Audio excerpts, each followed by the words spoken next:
I'm Lara Land, somatic coach and yoga teacher trainer, and this is the Beyond Trauma podcast. What a couple of years we have had. The challenges continue to grow, and more of us are experiencing some level of traumatic stress. My commitment here is to bring you the most up-to-date insights on exactly how trauma affects our mind, body, spirit system, and how we can work with our bodies to soften its impacts. You will be hearing from trauma survivors and researchers, and together, we are going to incorporate what they have to teach us to heal ourselves and promote the well-being of all those around us. Here we go. It's out! The Essential Guide to Trauma-Sensitive Yoga is now available everywhere books are sold. This is the book for every yoga teacher, studio, and practitioner who wants to incorporate an inclusive practice to yoga. It's available on my website, laraland.us, and everywhere books are sold. If you're loving this podcast, you are going to love this book. Hi, everyone, and welcome back to the Beyond Trauma podcast.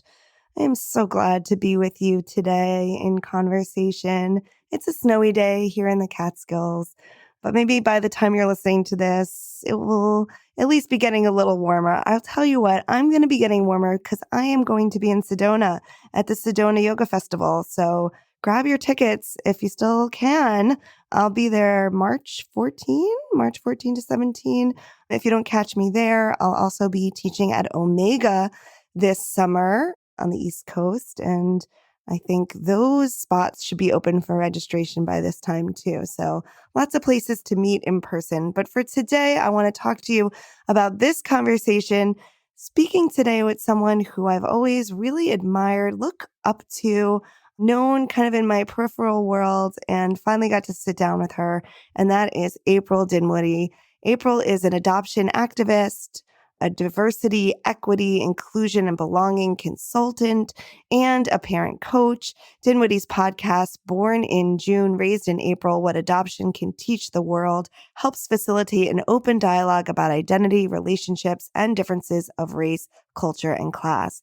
April is fiercely dedicated to helping individuals, companies, and organizations develop stronger teams and ultimately find even more purpose in our individual and collective work.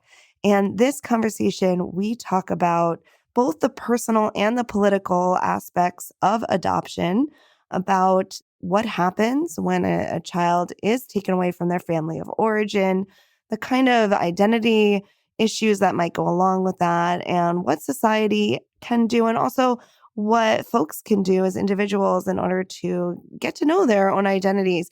And, this is a conversation both for folks who have been through adoption and also for the rest of us to understand each other more fully and to do our own personal growth and our own advocacy and to know each other more in love. And you'll see that's what we talk about. So here we go. Hi, April. I'm so glad you're here. Hi, great to be here, Laura. Thank you for having me. Yeah, you've been in my periphery.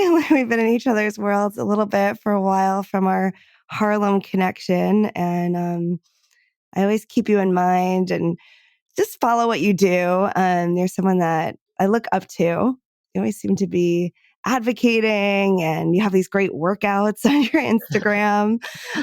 You're so strong, like in every way. And I'm always interested in what you're doing from afar. So when the topic of adoption came up as one that I wanted to explore more for this podcast, you were definitely the person that came to mind. Well, that's an honor on every level. I mean, it's right back at you. A female business owner, someone who definitely has this cross-section of skills, both transactional and transformational. So you are seen and celebrated on my end too. So thanks. Well, thank you. I really appreciate that. I take those words to heart. Mm.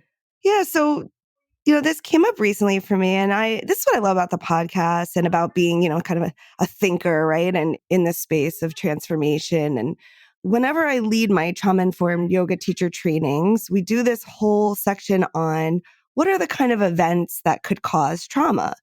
And, the reason that we do this is most people think of trauma as a singular event, an accident, a war event, things like that.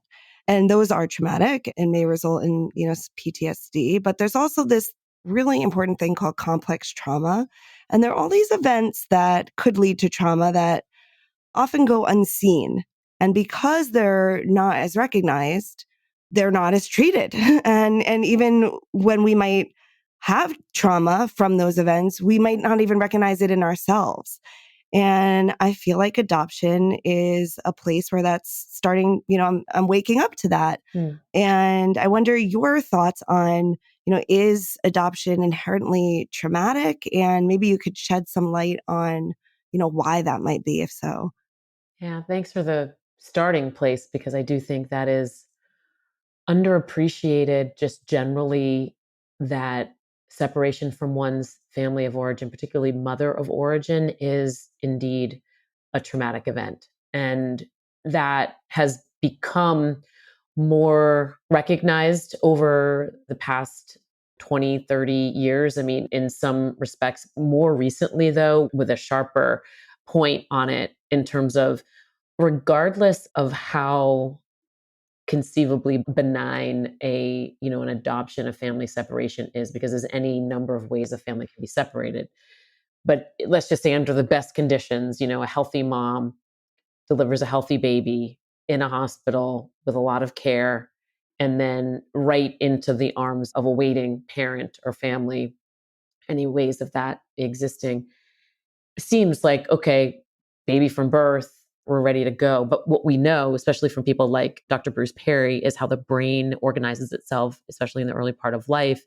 And going from that rhythm of a mother and the sights, the sounds, the smells, the fluid in utero, and then being just separated, generally speaking, even if you stay and are landed on your mom's chest, that separation just from in the body coming out is a trauma. And Mm-hmm. then Yeah. when that baby is then not, doesn't go right into the rhythm of the mother of origin and goes into another set of arms, another rhythm, other smells, other sounds, other just spirit and way, is trauma. And so we're getting it a little bit more, but the practice of how you mitigate for that is not as easy. And that is, again, under the best of circumstances. There's any number of circumstances that aren't as pleasant as that might sound, in terms of the transactions of it.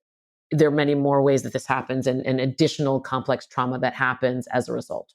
Right. Yeah. I'm hearing that's an almost unusual, right? Best case scenario that it happens so young that the child can bond. And we know that that attachment bond is so important, right? With an attachment figure almost, immediately. And what you're describing is the birth, which we know is our first traumatic event, right? Coming out of the womb is our first trauma as humans. Mhm. And then this second, separation and new attachment bond that has to be formed. I was thinking about this, April, and I feel like this is a little bit of a challenge question, so please pass if you'd like. But Mhm. have you thought at all about how this might apply to like surrogacy? Oh, absolutely. There are very, very strong connections to surrogacy. And what we know to be true is that adoption has actually been talking and thinking and researching and changing practice and policy based on what we know to be true about the impact of family separation on most, particularly children, and then, of course, families of origin, parents of origin, mother and father of origin. And in recent years, it's been this, well, why aren't we in connection to the, assisted reproductive technology folks and leaders and folks within that space? And there's actually a couple of spaces that are already making those connections and doing that work. And there are conferences now that include both areas. But the truth is, in practice and rhythm every day, what I'm reminded of time and time again, based on my work, particularly with middle schoolers and children and teens, is that what grown-ups aren't necessarily seeing, or if they're seeing, they're evasive of it, or they just say, "Oh, no, no, not my kid, not in our family." This just is that children, when they learn of a group for adopted persons and they learn how we're categorizing it or we're talking about it, it's, anyone who thinks about identity related to family separation. And if you're adopted, and we talk about these things, young people who are surrogate or donor kids are showing up to the group saying, hey, what about me? Mm. Like, I feel the same way. So the children will often lead us into hopefully a more urgent path into like, why aren't we seeing what the impact is? We can do things. We can orchestrate pregnancies, we can transact adoption, but what are the transformations that impact? And most particularly, what are the traumas that impact? Yeah. Yeah. Here, like, we have to listen and let folks teach us. And that's definitely how I approach, survivors of traumas, is allowing them to teach me what they need. Mm. So, yeah, so you describe kind of a first trauma, second trauma, and you started to talk. I heard the word identity, and that's something I wanted to talk to you a lot about today, and how that might feed into, a traumatic event, because I think of loss of identity or separation from identity as being this critical component. And from listening to your podcast, many, many episodes, I went deep into the archives. Awesome. There seems to be a theme of this, especially in the beginning, and you're like on a search for your own identity. Mm-hmm. Yeah, it's central, right? It's, again, under the best conditions, the pathways to a healthy and whole identity rest really specifically in family connectivity, how you're looked after, who's looking after you, your access to health information and cultural rhythms. So we, on the one hand, I think recognize just basically in our shared humanity and society that our identities are formed by many different things.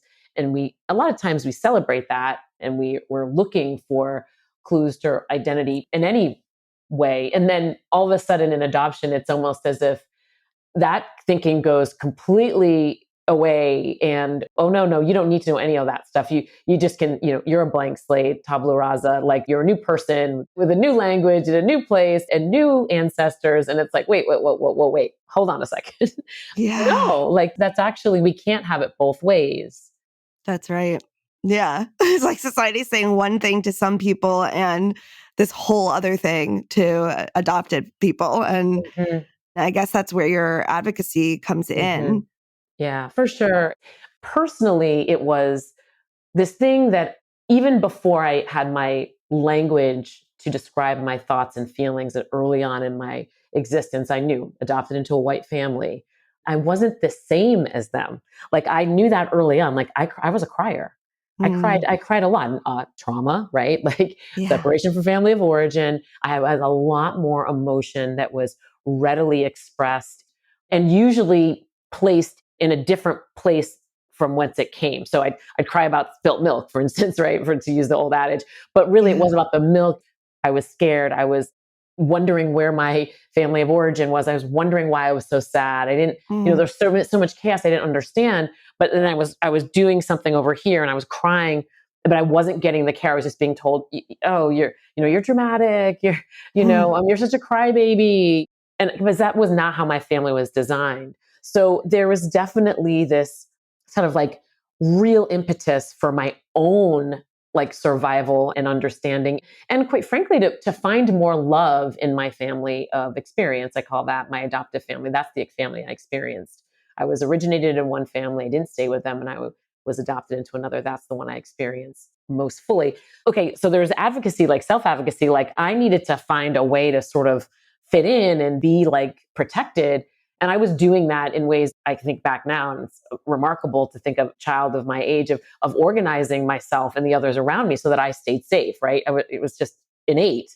And then that flipped to like my grown up and adult years and moving to New York City and seeing the world in a different way and going to communication art school, like learning how to write, learning how to communicate really gave me confidence. And then that's when the advocacy for laws, policies, and practices came in. And that was, as simply put, one of the biggest pieces is access to original birth certificates for adopted persons. And this idea of a core identity, many of us in many states across the country are not allowed to have our original birth certificates.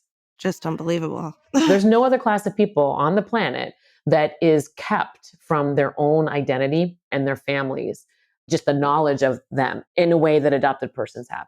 No, it's a violation. It's an absolute It's a violation. human rights violation. It's really, people are saying, well, really, human rights is big and broad, but I can't think of anything more human than being born and anything more profound than being separated from the family that you were born into. Yeah, I'm thinking back, you're talking about your childhood and crying and, no one really kind of knowing like why you're crying and being, like triggered, we say now, right? Like the milk is like the trigger, right? For something Mhm. else that's brewing inside that, of course, as a young person, especially, before we have the language to articulate or understand our experience, it comes out, right? In feeling and sensation. And I was just thinking about like what we know about even like twins, right? Separated at birth and how many similarities they have, right? Mhm. And then how your family of experience is raising you with all this love. And I know that you had a really loving, have a really loving family, but there's parts of you that they don't know, right? And they can't really speak to because of their experience being so different, right? Yeah, for sure. And it's definitely well said in the way that you narrate that. And the centerpiece is love. There is definitely an abundance of love. There was also a big gap in their skill and ability to be in tune with things such as family separation and differences of race. Now, fascinatingly, and as I've like gotten better at negotiating my identity and seeing where I can help others with theirs and soothe some of the things I know to be true. When I look at my parents who raised me, they both had family separation in different ways. My mother's mother was killed. My sister, who's 3 years older than me, when my mom first had her, her mother was killed tragically in a car accident. And so Mm. my mother never got to mourn her mother. It was like she had 3 kids already. She was like a busy mom and a wife and invested in the church, doing all kinds of things in our little Presbyterian church. And all the nice church lady said, Sandy, chop, chop.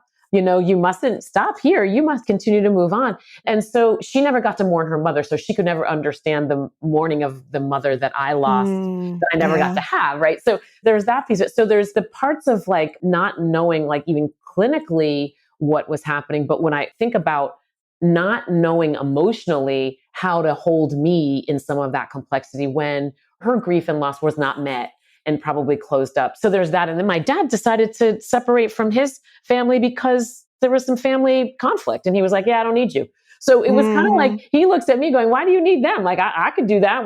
Who cares about that? And I'm being, sure he doesn't necessarily say it like that. I'm sure there was definitely pain involved in it. But I look at those two things. And so what I need from my parents is, an understanding of how hard it could be to separate from family when their experiences don't allow for that. So I just realized, that I had to get some of that from other places. It wasn't going to be from my parents. And it doesn't mean that they don't love me and I don't love them. It just means I had to be very clear on where I could go to find that understanding. Yeah, and you're describing like coping mechanisms and Mm-hmm. how they're generationally passed down, right? Mm-hmm. Like because of the way they coped with their own pain and their own trauma. That also, it's like when we protect ourselves, which we need to do, like the body does that, right? We talk about that a lot with trauma, Mm-hmm. especially like the brilliance of the body and what it does to protect us. But those same protections long term, we usually find stunt us, right? Or they keep us from, when we don't feel bad things, we also don't feel some of that good stuff too. Mm-hmm. There's kind of like a numbing there. And you wanted to just blaze through all of that and feel all the things and know all the things. It sounds like you really open yourself to diving in as part of your healing process. Yeah, I ran towards the stuff because Yes. it felt like survival. I Mm, didn't know how else to do it. And at the time, I don't know that I was, especially early on, because on my search journey and getting into community with other adopted persons and other families of origin who, were separated from children, birth moms, birth dads. I didn't know at the time, but when I look back at that, it was really like running towards the hardest thing. And as I think about it related to some of my peers and friends who don't have adoption in their life but have had trauma, it's as if they did other things. Like I didn't get married and have children. I mean, there are certainly times where that was, maybe an option or thought about or talked about. But I really was like very committed to my own journey of like making sure that I was good, because the idea of partnering up or being in a relationship to then potentially have children, it was so high stakes for me that it didn't feel like I could do it and be responsible without like really being rooted in who I was. That said, I spent a lot of time. It didn't become like an obsession. I did a lot of work in my professional life, and then I was also doing a lot of personal work. Some of my peers didn't do that. It doesn't make it good or bad. It's just they didn't. And I find that it's much harder for them in midlife to deal. Mm-hmm. And that's, again, that's not a dig, or it doesn't make me better or worse. I find it interesting that running towards the things I did when I did helped me to just survive, quite frankly, and to thrive. But it also set me up, I think, for a smoother midlife. Yeah. I mean, you talk about on your podcast that what adopted people have to teach the rest of us. Mm. And that is such a strong statement. And I think one of the things that I've heard from listening to the episodes is about doing self-inquiry. Mm-hmm. Like you have to, right? Mm-hmm. Like there's a way that you kind of you have to search, right? Especially, not having your birth certificates. We have a choice, maybe non-adopted folks, but we should do that work. Absolutely. Yeah. Yeah. Of course, you would make that connection, Laura. Like, that is exactly it. And it's so inspiring to me that, not that I want others' trauma or pain or life circumstances that were not joyful to be exploited. It's a very delicate balance of, this journey, because what I would say is people see me, especially when I do my work with families and the professionals, and when they're like, they see me, they go, April, you're great, and wow, like, adoption, man, like, you're great. I'm like, yo, first of all, it's taken me so long to get to this place of being really fully grounded, and there are good days and bad days with all of us, but for me, there's so many more of me that aren't here because they were not looked after properly. They're not here because they decided that life wasn't livable for them. I mean, there's so many really horrifying data points that, so I like presenting myself in my form that I am and what I can do, and I hope to be of use. But for every time I show up, there's so many more that couldn't show up because people didn't take this seriously and didn't see the urgency. So what adoption can teach the world, my podcast tagline is meant to be like just like a warning in a way. Like, when you get right down into it, it's like, look, we should be looking at all of it. And we should be looking very closely at the most dire elements: youth aging out of foster care, the Mhm. overrepresentation of attempts to suicide, addiction, all the things, educational outcomes. It's the hard stuff. Yeah. Speaking to, there's the personal, but then as much work as one might do on themselves, you can't be well in an unwell world, right? So we Mm. have to look at what are the structures. It's not all on the individual, right? Like they didn't do enough therapy, right? Or they Mm. didn't do enough, of that insight work. It's also on us Oh, and for on sure. the systems, even more so, right? Maybe you want to share a little bit more about, just to like open our eyes, open my eyes, as far as what is the situation as far as foster care right now, and what could we do? How can people get involved, make a difference? Mm. Yeah. Foster care doesn't change dramatically year over year.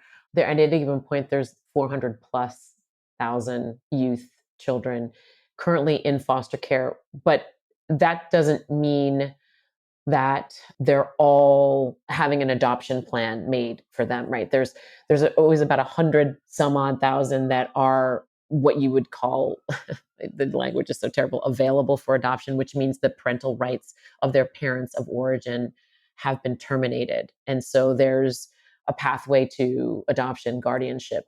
But for the other hundreds of thousands of children, they will likely, we hope, go back to family of origin after any number of therapeutic interventions and ways in which those parents could parent. And then there's other ways, group homes and other guardianship relationships or structures that could be in place. So adoption from that standpoint doesn't change dramatically over time. Private adoption ebbs and flows a bit. And private adoption is any adoption that doesn't include a state or federally funded foster care agency, right? So private adoption can be anything from an agency. There are several in New York City that are what we would call private adoption agencies, to a private adoption, which is just with an attorney and individuals, which is the least favorite of anybody's, given in the activism and the advocacy world. We want there to be a structure and a system around these transactions, because when they aren't there, there's always room for any number of inappropriate behaviors to happen and things that are not safe for children or grown-ups. And then the biggest shift we've seen in adoption in the last, I would say 10, 15, 20 years is intercountry adoption. At the height, there were 10 to 20,000 per year of adoptions, which is an adoption that a child is born in another country and then adopted into the United States. There's, I think, less than 5,000 or 4,000. It just keeps going lower and lower and lower. And there's a lot of reasons for that. One is in-country options. The fraud and the criminal behavior that was happening in child trafficking in countries has been really uncovered, and a lot of attention has been paid to what was happening with trafficking children. So the biggest change we've seen in adoption is intercountry adoption. At its lowest point it's been in any number of years since I've been working in the field, or at least supporting the field. I'm not a social worker, or I don't place children, but I do support the process. Yeah. So I'm taking it in and like it's kind of complicated, right? You have this Oh yeah. private and the public and the foster care system, right? It's not always like someone's going to foster care on their way to being adopted. And I think maybe it was years back, and I think it was you. I can't imagine who else it was that had encouraged me to read a book about foster care. And basically, I dove into it for a while, and I remember understanding that children usually are best with their parent of origin. Like if you can get them back with mom, it's better. And a lot of times they're, removing kids from mom where maybe mom just needs support. Mm-hmm. Mm-hmm. Absolutely. And that is what research shows us, that it is best when children are kept within a family system.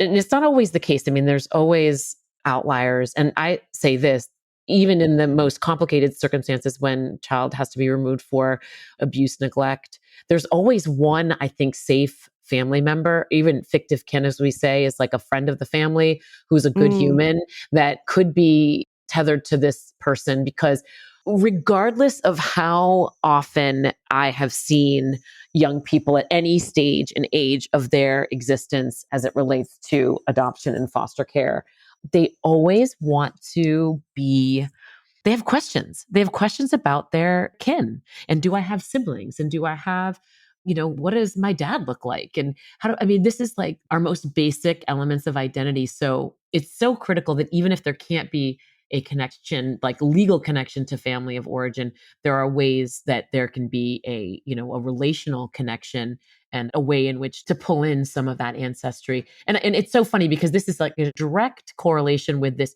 national pastime now, if you can afford it, because there's also so many barriers to this kind of thing. When you talk about 23andMe or Ancestry or these DNA platforms, they cost a lot of money. And, it's on one hand, it's a national pastime if you're so privileged enough to be able to afford one of these kits. And then again, all of a sudden in the world of adoption foster, it's like, oh, that doesn't matter. So it's like either important or it isn't. And yeah. so I always say that each foster youth, I think, should get a DNA kit and be able to, with definity and with clarity, know their ancestry, and with support and care and all the right scaffolding, should be able to turn on the Find My Relatives piece of it in time. I mean, we have all this amazing technology. We have all these children and families that need support and help. Like, we should be leveraging technology in its abundance with all the right head and heart spirit. Mm, There's a lot more we can do. It feels like it took me almost a year to get approval I was running my mentoring program. We're adopted adults mentor to youth in foster care. And we did a DNA project together. It took me a year to get it approved so that we could all use DNA kits to just simply track our DNA. We didn't have any of the Find My Family and My Relatives on. We worked with their clinicians, we worked with their families that they were placed with. And it was so profound because many of the children had been told either by family of origin that they were still connected to, or adoptive family, foster family, what have you, that they were this and they were really that. And Mm. so it was just something so profound for them to say, "Oh wait, I thought I was Haitian, but I'm actually Dominican. What?" Just bananas. And it was really so eye-opening. So we have all this stuff that we can utilize to get closer to this, but you know, I will be forever committed to this idea that we as humans need to be connected to those of folks that we share genetics with. And there is a profound way that is, beyond my comprehension, that you can love someone as if they're family when you don't share DNA and Yeah. genetics. It's just like, it's a both end. Yeah. Yeah. I mean, look at, I have a friend who's a sister, and Mhm. Mhm. might be closer with than my own biological brother. I didn't say that, mom, but you have those relationships. So the idea that we couldn't love someone so much that we're not biologically related to is pretty much silly, if you ask me, right? Well, for sure. Yeah. No, I was thinking, April, when you're talking about doing the kits and finding those, potentially finding those relatives, there's another theme that comes up a lot in your podcast around abandonment, right? I'm sure a lot of young people, they go through that. Why was I given up, right? And finding a place to belong. So I wrote like abandonment and belonging are these themes that come up in your story. And it must be scary. And, you kind of alluded to it, that there needs to be the right scaffolding to go out and search for these, biological relatives and wonder, especially maybe mom and dad, if they want to hear from you. And I know, you share a lot of your personal story with that. I just wondered if you might share a little bit about abandonment and belonging and that risk Mm. taking.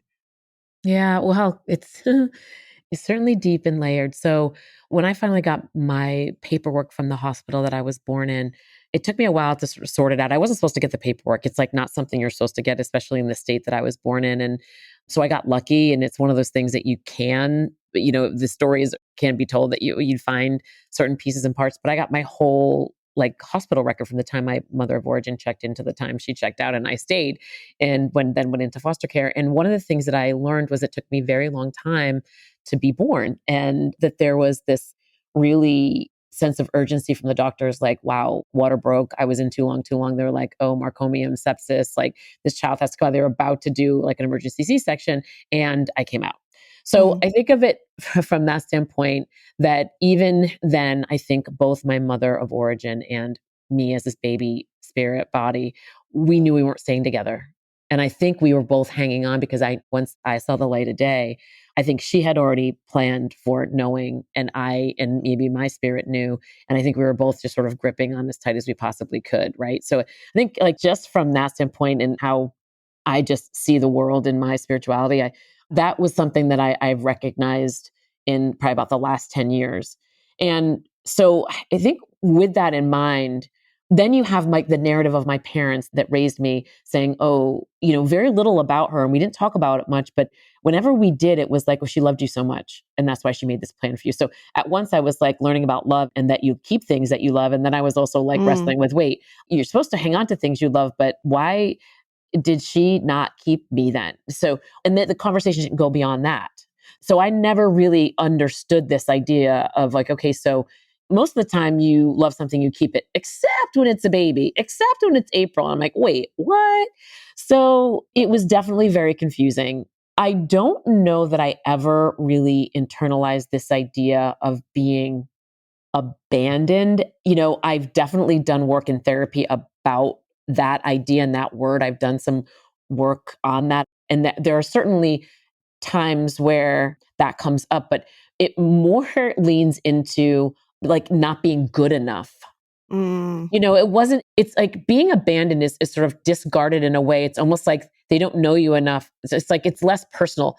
Not being good enough names a thing that's like, no, she did know me. She had me in her body for 9 years. She knew me. She knew me enough to know a baby, and she didn't want me. So I think it's actually abandonment always felt like you heard stories of an abandoned baby, like someone just puts the baby down somewhere because and that wasn't really how I felt, but I did feel like, how could a baby not be good enough to be kept by their birth mother? So maybe it's one of the same people Wow. would just say clinically, like you're saying the same thing, April, but it was different to me. No. Yeah. I think the next part of the story is, as you maybe know from listening to the podcast, is, so you go through life and you think, oh, she loved me so much. And hey, I had this decent life. I'm doing pretty good. I'm kind of smart. I'm decently successful. I don't need anything from her. I would like to know her and maybe meet her one day, but I'm good otherwise. She'll be thrilled when I present myself. And that wasn't the case for me. And it was almost like, that's when I felt abandoned. Mm. Like, that's when I felt abandoned. I didn't feel it much until I presented myself to her as an adult, and she was like, yeah, no, thank you. That felt like an abandonment. That felt like a more adult like decision of, she saw me, she could look me up. I sent her a bunch of stuff, and then she still made the decision not to connect with me. That felt more like an abandonment than my early life. Yeah. Yeah, that makes a lot of sense. And, why I'm asking these questions, and, I hope it's okay. I know you share a lot of this stuff, but of course, if anything feels too much, say so, because this is like deep stuff. I know you've done the work to be able to talk Mhm. about it, but I just want to put that out there. Appreciate you. Thank you. Yeah, because I'm thinking it does remind me of trauma.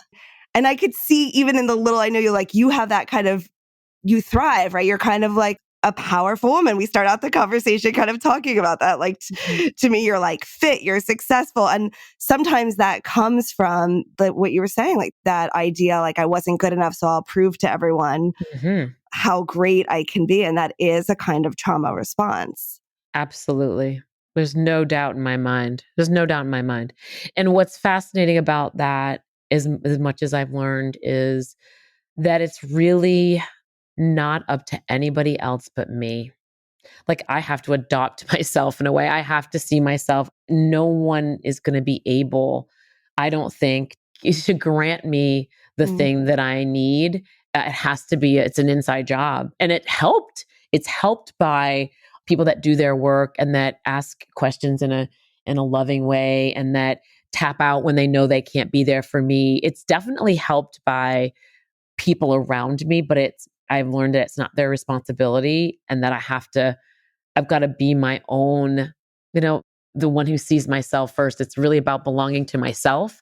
And with that, and knowing myself, with that, I'm a superhero. Like, I really do feel like when I'm really in that flow and I'm like, what's the reaction, April? Why is this? And I can answer that and I can redirect. And I'm like, that feels like the most powerful place I am as a human.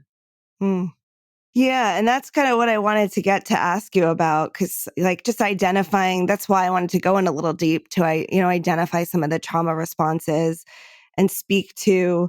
And I'm glad that you clarified with that, not being enough. And then that second time with your mom of origin, when you tried to make that connection and that abandonment. And you mentioned a couple times in the podcast that kind of like fear of being sent back, Hmm. knowing that you could always be sent back. And I Hmm. can imagine that sort of overperformance would be a reaction to that.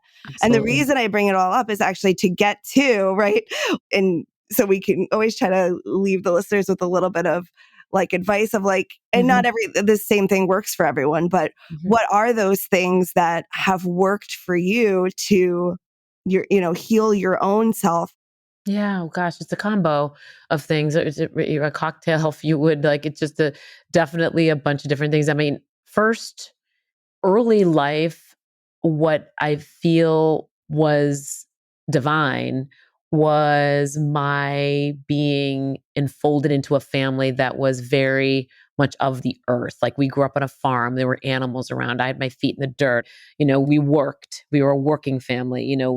We stacked the wood and we fed the animals, and there was labor and there was movement, body movement. There was beach time. So I feel like some of Mm, the things that were right next to what was happening that was really complicated in terms of being a Black biracial girl in a white community, in a white family. All those things are swirling. But then I got to go home and like lay with a cow, or mm, go ice skating or go ride waves at the beach. Like, there was some of this like real like sort of nature healing that happened, which continues now throughout my adult life. That's nature is a really strong part of who I am. And then I think with that came like body work and breath work. I've been doing yoga for a very long time. I've been meditating for a very long time. So those things are also just like foundational things, but finding a good therapist, that was hard, and went through a few and then found someone I really loved. My GP, my general practitioner, also became a, sort of a healer. There's something called havening, which he helped create. And my doctor of 26 years, Dr. Ronald Rudin, who is now retired, did some havening on me over the years. And that was also very, very helpful. So I think it's definitely a combination of things. And I think one of the most critical has been building community and building a sense of collective action and energy and support that really has to be curated. And in the world of adoption, there's enough trauma to go around, as we sometimes say in our little club, and not everybody is for everyone else. And so, like, curating the group of people around me who I've been doing a lot of this work for 30 years, like maybe longer now. And, so I need to be around people who have been either doing that work or have taken a fast track to like really getting sharp with it, because I need to be around people who have the same sort of flow. So I think it's all of those things. And it's a daily reset sometimes of this, especially the not good enough thing that, Mm. you know, has to be dealt with. And it does. Sometimes days are harder than other, but it's something that I'm very cognizant of and feel like for the most part, I have all the tools in place to continue to feel good.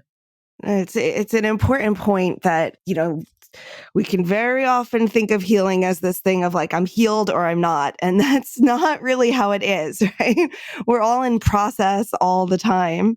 Right. And may there be another level of healing, Laura, that I don't know Uh, about yet. yeah. Another level. May it be so. I mean, I would love that, and also feel really good about where I am today. But imagine if there, I think what's possible is endless. Oh, that's so beautiful.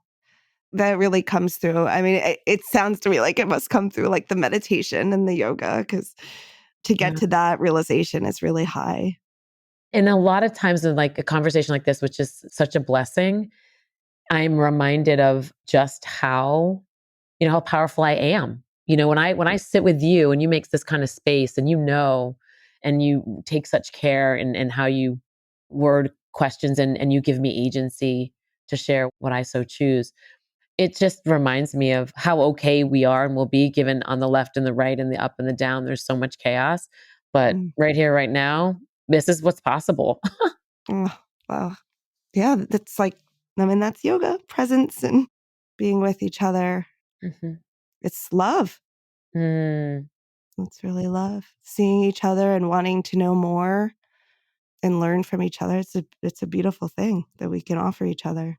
yeah, for sure. I'm definitely going to look into this havening. It's very cool. I mean, it's very cool. He wrote a book called When the Past is Always Present. He was my GP forever. He retired. I almost fell over. So I'm Mm. still not I'm still not grounded in like what is this going to be like, not having him as my GP. It's like he did all the things that I think me as an adopted person, he just was always so kind and loving. And I'd say, Doc, what do I got to do this test early? I'm this age. And he's like, April, I'll do whatever you need me to do. However, my professional opinion, even without family history, you're good for another couple of years. Like, he was just so good and loving and kind. And havening really was a way to rewire, reset, like just these words, the neural pathways to holding of certain experiences. So if there was ever a modality that I would want to learn, like havening is one of the things I feel like I might lean into that. But I don't know that that's who I am, like in terms of that type of facilitation, but it was very useful on me by a practitioner. Well, I'm definitely going to look into that. I've been doing some brain spotting. I never heard of Mm. havening. Brain Mhm. spotting's kind of similar to EMDR, and I found that very, very helpful.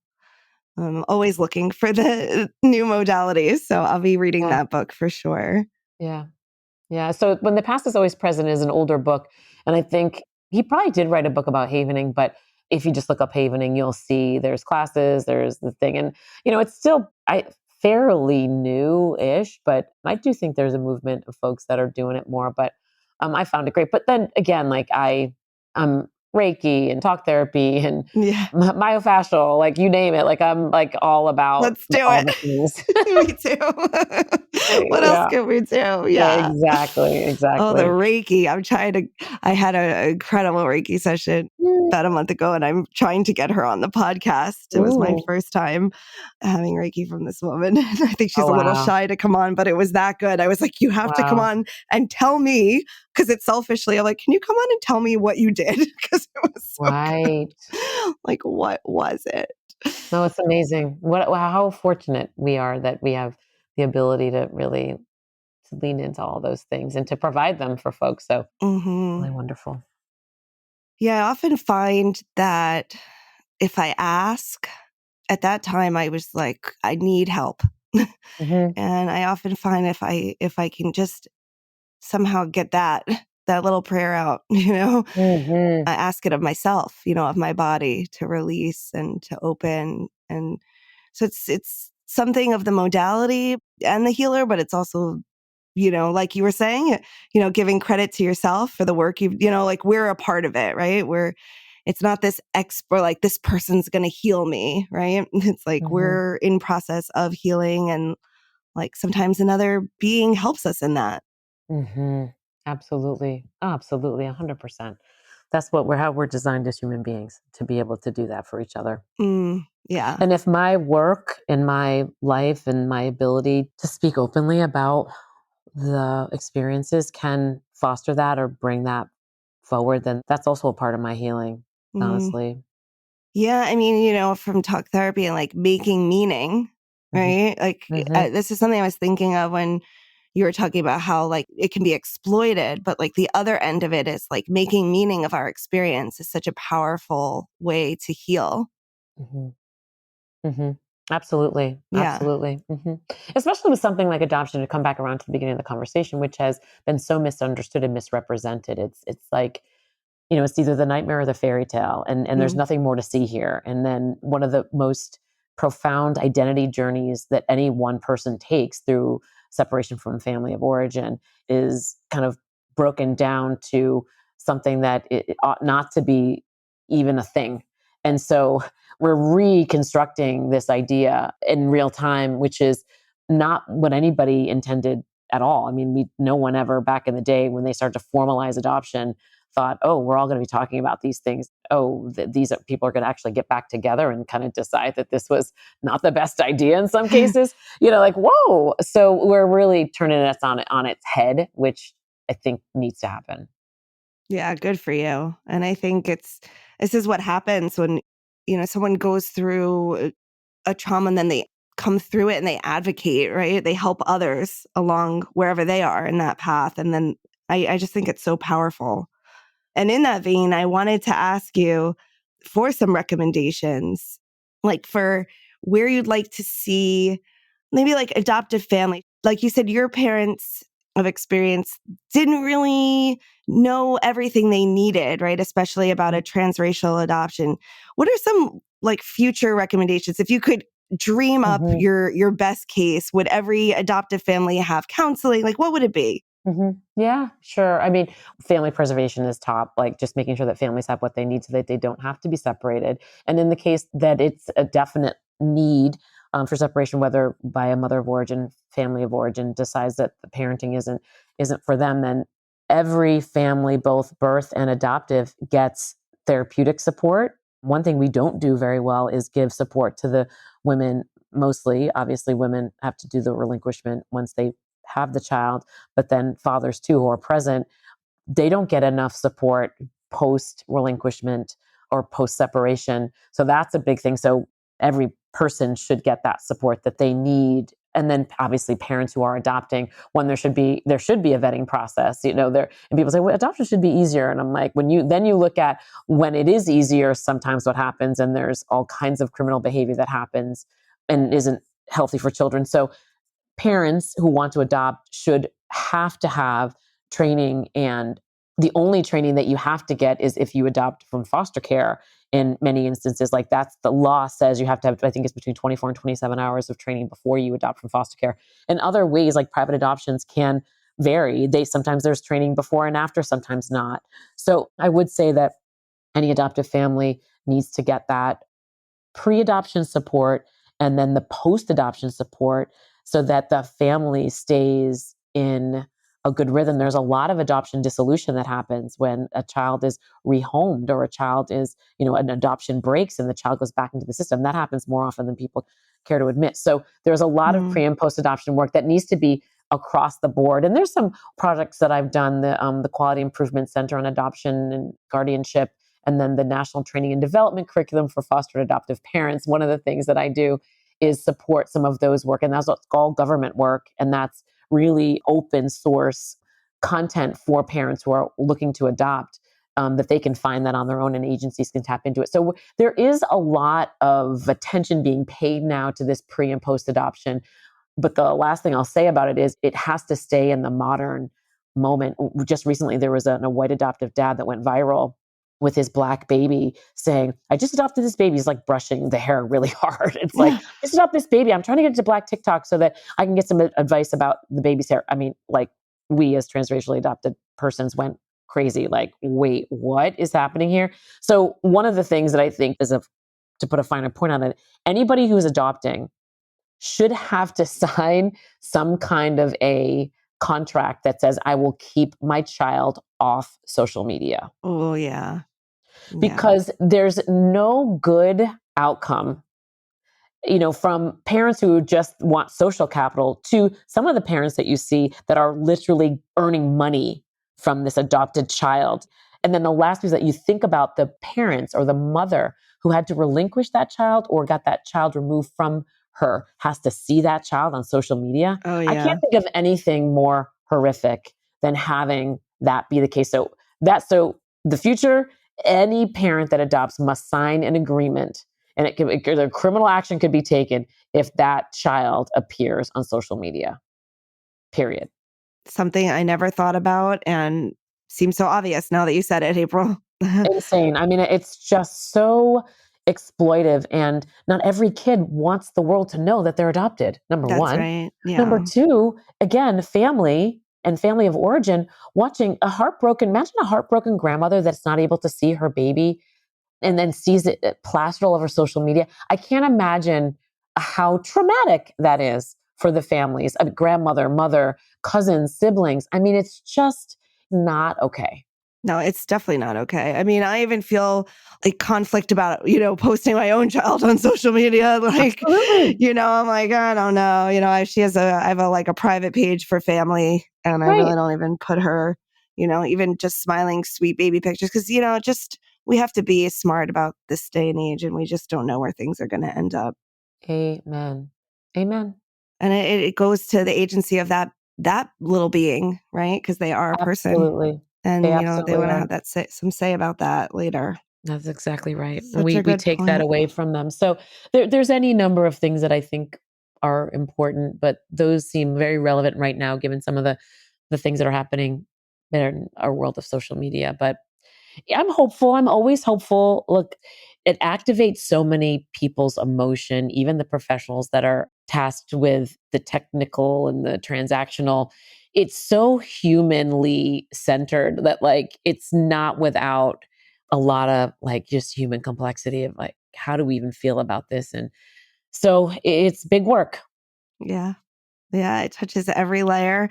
As you say in your podcast, it really touches every layer of identity and human experience. So I really appreciate you coming on and, sharing some of that from this perspective with me, April. I know your time is very valuable, and I'm really, really glad that you chose to spend some time with me today.